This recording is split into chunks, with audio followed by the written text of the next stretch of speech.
In this video today, I'm going to show you how you can improve your Lightroom editing with 5 simple tips in under 5 minutes.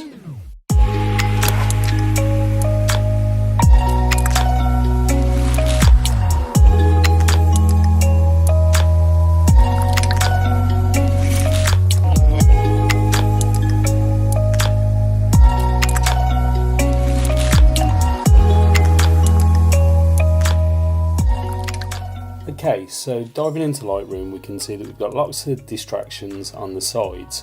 And now, whereas we can easily adjust these, sometimes that's not the best way to view an image.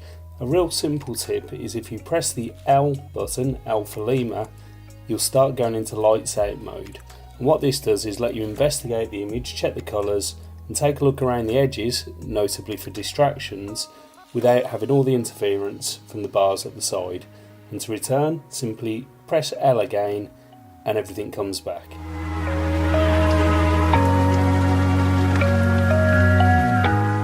Okay, so when we're in the develop mode, we want to scroll all the way down to the bottom of our panels on the right until we get to camera calibration. And as you'll see, the profile there is set to Adobe standard. This means that Lightroom has imported it using basically its own colour profile. But if you drop down there, you'll see a selection of options, most notably for Canon shooters. You'll see that it has camera landscape. When I change to camera landscape, it really richens the colours, darkens the blues a little bit, and brings back some of that colour information. So I'll do that again. I'll go back to Adobe standard, and if you just watch this wall here, when I change that back to camera landscape, it really richens the colours there, meaning that we've got a lot more information in that raw file to play with. Now, if you're shooting different brands of camera, I suggest that you just take a look through, see what impact each one has, and work out what works best for you.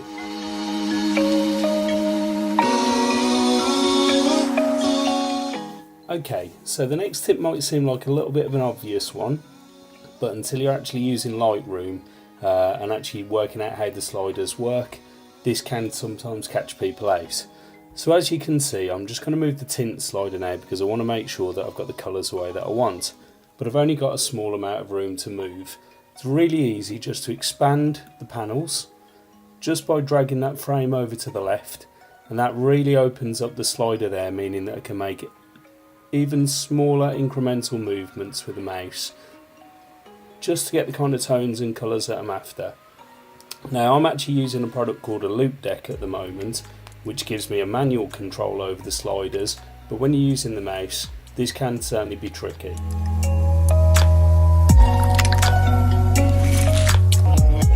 Okay, so here's another simple tip for those, especially those using a laptop, as I am, to edit, where real estate, the actual space that you have on the screen, is at a premium.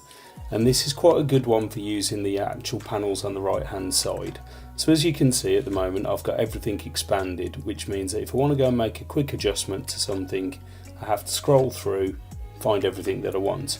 But if you just double click on the basic mode at the bar at the top there and click solo mode, what that does is collapse all the other panels, and whichever panel you're working on at the time, it'll expand just that panel, which means that it makes it really easy to navigate and move back to the panels that you want to use.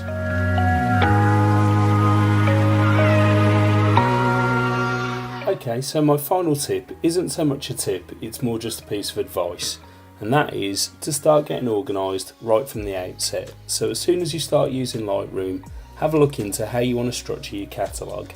Now, this is crucial because basically the better organised you can be to start off with, the easier it's going to be for you in the long run.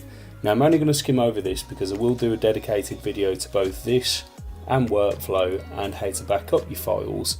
But as you can start to see, some of the shots that I've already done this year, I've started to put into files based on where they were shot and who they were shot for.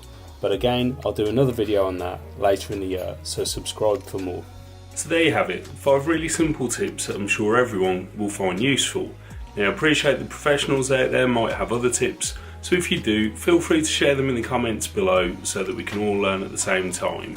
And of course, feel free to give the video a thumbs up if you enjoyed this. I will be making more with more in-depth information, so hit the subscribe button and I'll see you in the next video.